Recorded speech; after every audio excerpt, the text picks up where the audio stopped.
Rorschach, issue 1, right at the Black Label books. Tom King writing, Jorge Fornes on the art. In fact, hell, we're on to the Tom King section, I suppose, if you want to call it that. It is this week, yeah. Yeah, we got a little back-to-back Tom King, and we'll start with the new book. That's an interesting one for various reasons. We have this Rorschach book. We have so what's the plot? This is this Rorschach himself, and with the exception of obviously kind of an interesting twist at the end of this, or a reveal at the end of this. Much like other things, much like Doomsday Clock, much like to an extent the TV show, even though it didn't really have a central Rorschach to do this with.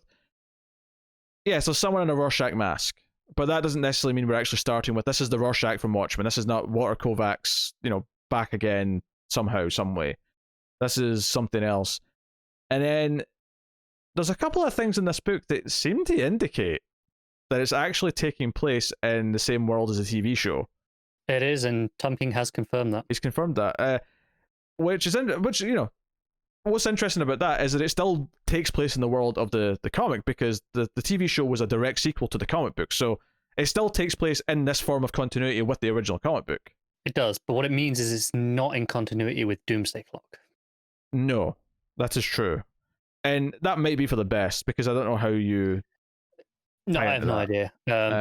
But I mean, it was a decision that King obviously decided to make, and I think there's only really like one or two brief mentions of the TV show really in this. Well, I mean, there's two key things. They mentioned that after what happened in Oklahoma, and that Oklahoma is where a lot of the show was set, and the idea that Robert Redford is a president is something that's mentioned in the background a lot in the show. So it's more just little things like that. I assume you had no problem reading this, despite not having.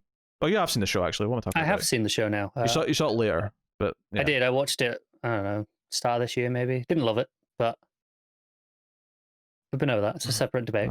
Yeah, I don't know. Connor's weird.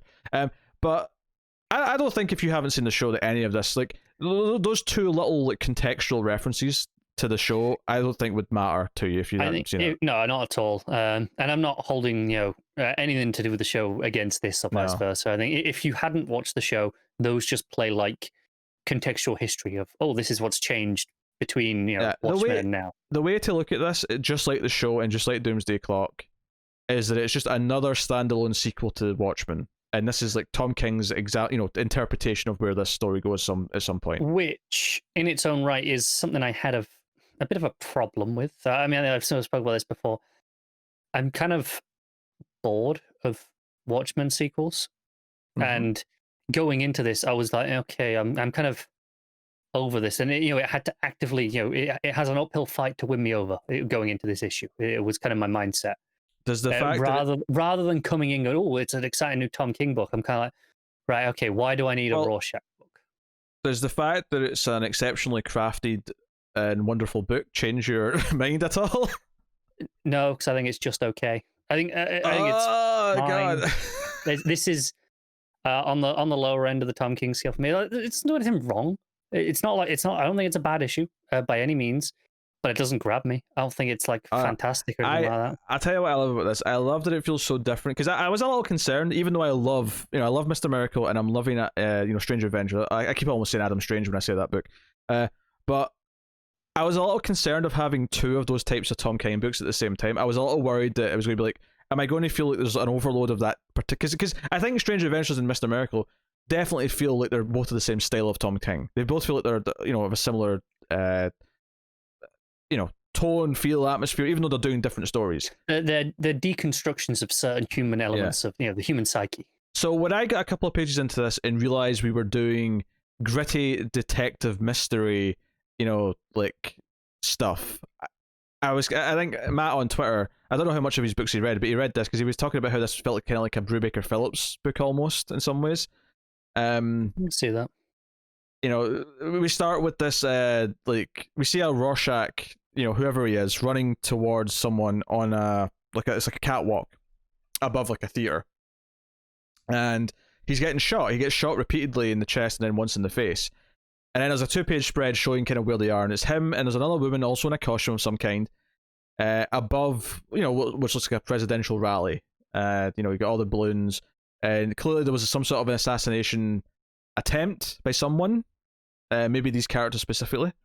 And the rest of the book obviously does sort of say that, but I'm just saying based on this page, we're looking at it going, yeah, there's an implication that they've just been stopped. Yeah, and then we're interested. Now, the only complaint I have about this issue, I think, right, and the art is wonderful, the art is phenomenal, is that the choice of the hairstyle on the main detective made me think this wasn't present day. It made me think it was like the 80s. I get where you're coming from. Look at his hair. He looks like he's like this guy. No, looks like he's in the 80s. I don't think the jacket helps either. Yeah, it's the brown jacket with that hair. Because later on they talk about things being online, and obviously they mentioned the TV show. And I was actually trying to think of the TV show, and I was like, wait, so something already happened in Oklahoma, but this is set before the show. And then afterwards they mentioned like they do stuff online. I'm like, wait, online? Oh, it's not in the 80s then. Okay, I guess this just threw me. I think it's just more that's evocative of the tone they're going for. Yeah, it is. They're definitely going for the 70s gritty political thriller kind of style. So, it's a minor thing. Once I realised that, it wasn't an issue at all. And if anything, I kind of appreciate that they're going for such a look, despite the fact that it's not set then. But it did confuse me a little bit at first, because I thought it was a period piece. I never did, but I wonder if that's just because I knew I'd seen before I read it. King confirming it was set after the show, so I wonder if just because I knew that there was never any. I didn't. My brain never questioned it. I think I'd heard it was maybe related to the show, but I didn't see any confirmation or anything like that. And even then, I didn't know it was set after. I thought it could be set before, set during. Sure, whatever. yeah, no, I get where you're coming from. There's no reason for you to jump to that if you don't know. Yeah. But no, this was like a sort of very kind of like going through the beats of the investigation. It's him talking to security guards, checking the bodies. The Rorschach is like 80-something years old. They're trying to get an ID on him. The girl's like 19 and she's this radical who teamed up with them. Like, we're getting all these details, the coloring shifting. I love whenever it goes to the flashbacks and they're talking, because you're in this like autopsy room. It's this cold, clinical room. Everything's blue and white. And then you go to the flashbacks when they're sort of theorizing what happened and why she already has a bullet wound, and everything's orange and red and all the rest of it. Yeah, that's Dave Stewart on the colors, who is like in my upper tier of colorists working right now. He is spectacular, and I think he pairs very nicely with Fornes's style. Yeah, then looking through the evidence, they've got like all the costumes laid out on the table, and they're talking about this mysterious tape. There was a tape on them that was like it's so old that they have to like find a device to play it without damaging it and all the rest of it. And they're talking about like how the mask, there's nothing unique about the mask. It's like a Rorschach mask you can buy from any store, because in this world, obviously, people have been making Rorschach masks, for a long time. That doesn't surprise me. Yeah. Well, even just knowing from the TV show, there's literally an entire group of people who wear them. Even if that wasn't a thing in the TV show, it wouldn't surprise me, because I'm like, yeah, of course they do. Yeah. So, no, I liked all this. And he goes and questions the surviving security guard who's basically on his deathbed. He's dying in the hospital. But he tells this story about how they tried to like go in and apprehend them. And I love the sequencing of this where they're all sort of, it keeps doing this side view of them going up to the door, and then like the guard gets his hand caught in the door and he tries to fire the gun, but when he pulls his hand out, he's like, oh shit, where's your gun? And then you just get all these bullets running through. I think the fact that it keeps returning to that same profile shot of the hall really gives it this sense of space that continues throughout. So it feels really stark when you get the exact same sort of angle and panel on the next couple of pages where the bullets are all coming through the door. And likewise, the coloring here is so good, because this is a white wall. It's one of those, these like white, like brick painted walls. And it's all white, but whenever the gun fires, the background, suddenly tints orange. And the gunfire itself is yellow, and you got all the blams, on the panel. And it also makes the blood stand out. After all the gunshots happen and he's on his own and the other guards are dead, you just like, again, it's this very white and cold and blue hallway, but there's just these splatters of red on the floor. Yeah, the art is wonderful. I don't have much bad to say about the art. I mean, going back to Fornes, even on Tom King's Batman run, where it was in the points where I wasn't enjoying it, he would often have Fornes kind of became a kind of regular at the back end of that run. Always looked stunning. Yeah, and this is how then we get to the full page where this Rorschach walks out and just sort of says, as he looks down at the guard. Yeah. And do you know, the sort of vibe I get from the art with Fornes and Stewart's colours as well, in particular? Yeah, very like year one. like Batman Year One sort of vibe Yeah, from it. it's kind of got that sort of vibe. I can see that. Um, so he hears this tape, and it's all speaking in code, but it mentions a lot of names. So they're looking into all these names, and they're trying to figure out. And one of them is really interesting because, again, tying into the comic book from Watchmen, but there's this other comic book. This guy, this old guy. It turns out he was a comic book artist, in his younger years. He made this pirate comic, not the pirate comic from Watchmen, not the flying. Pontius Pirate is possibly my favorite pun in this whole issue. But yeah, so they're looking into this Pontius Pirate comic, and they've looked at his apartment, and they're hearing these record. I love the close up panels of the tape recorder playing the tape, because it's the old spools of tape, the big ones. Yeah, because I mean, I don't remember the show well enough to think what the technology was like in that, but like this guy's still using a pager and a payphone, which again probably doesn't help you with separating the time period as easily as you'd think. There's also like a blimp at one point in the sky. Yeah. Although I'm not sure if that's a real blimp or just like a sort of big inflatable thing for promotion reasons. Because I think it's that, yeah, because it is tied down. Yeah, it's tied down. It says vote Redford at the top.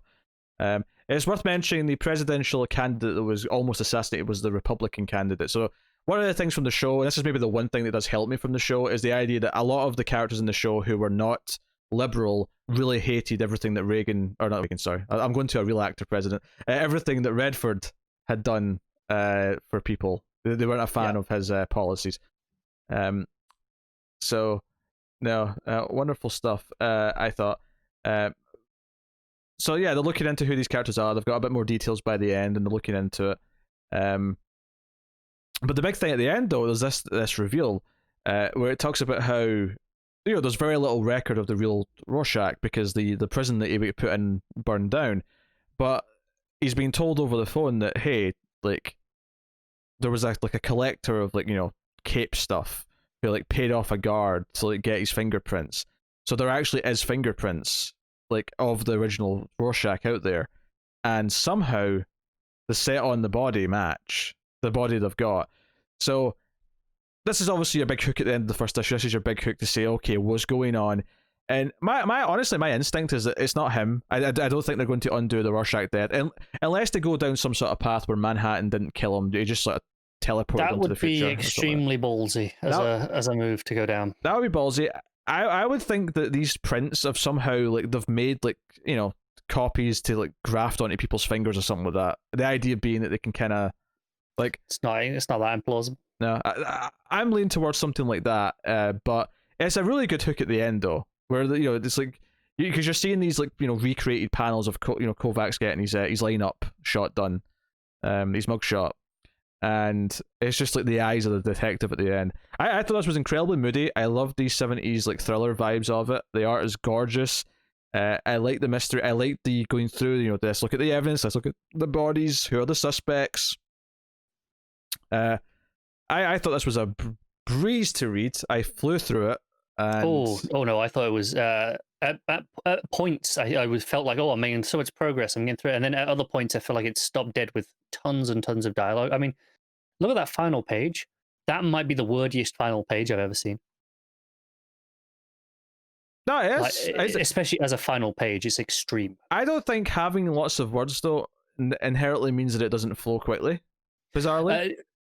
I get where you're coming from. For me, though, it does in some extent, where I feel like at points where there's almost no dialogue or caption boxes to read, where I'm getting through it, and then I get to a page like this where it feels like a wall of text, where I feel it slow down, and I have to take it much slower, and I don't think that's necessarily the intention. I think for me, I always kind of correlate to how things function, in the comparison to a movie or something like that, or maybe a TV show's a better comparison with comics. But I can hear all of this conversation playing out on a montage as we're seeing all these images that are on this last page, because there's a lot of panels here. There's a lot of panels of different things. Yeah, it's 12, 15 panels, whatever it is. And it recreates the idea of a sort of gritty 70s thriller of a character on the phone dropping this bombshell on him as we're seeing this montage of all these moments. It gives me this feeling and a vibe, and it's something that can absolutely backfire. And comics in lesser hands, I think, do end up feeling really just wordy and drag on and are a chore to read. I think this, and stuff that I've not read much from Brubaker, but the examples I have read, and then and obviously something that you disagree with me on is Bendis, but I think you can have Wordy sometimes that works really well. It always still feels like it's flowing. I feel like I get like a vibe from it because of the way it is told. So I thought this flowed really well for me. I was kind of all into this. Yeah, I didn't love it. I don't hate it. I don't think it's terrible. Maybe part of this is me just kind of not wanting / needing more Watchmen material right now. Maybe if this was in 3 or 4 years' time, I'd have a completely different opinion on it. I'd be feeling a bit fresher. And for the people watching the video version, I did not intentionally try to make that look like I was doing the Superman open for my Screams After Midnight shirt. It was just kind of, I happened to be wearing that. Yeah. So, what are you giving it though? What are you giving Rorschach? I'm gonna give it a.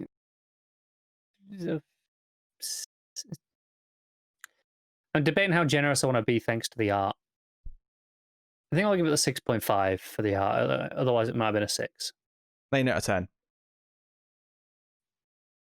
I loved it. Matt, please come back because I think you're going to have a better opinion on this. Please, Matt. No, I'm glad that people enjoy it. It's not like there are some things where I read it and I go, I don't understand why people like this. I kind of get this, but I'm just not feeling it. So enjoy it. Are you reading this too? I don't know is the honest answer. And then looking ahead at that schedule I made, when it comes out in the it's got 2 more issues to win you over before that busy week 1. It is, and it is admittedly on the quietest week of the month, but it's still like not a light week of content to read. So I don't know. Honestly, we'll see how I feel when issue 2 drops. All right. I loved it, but hey ho.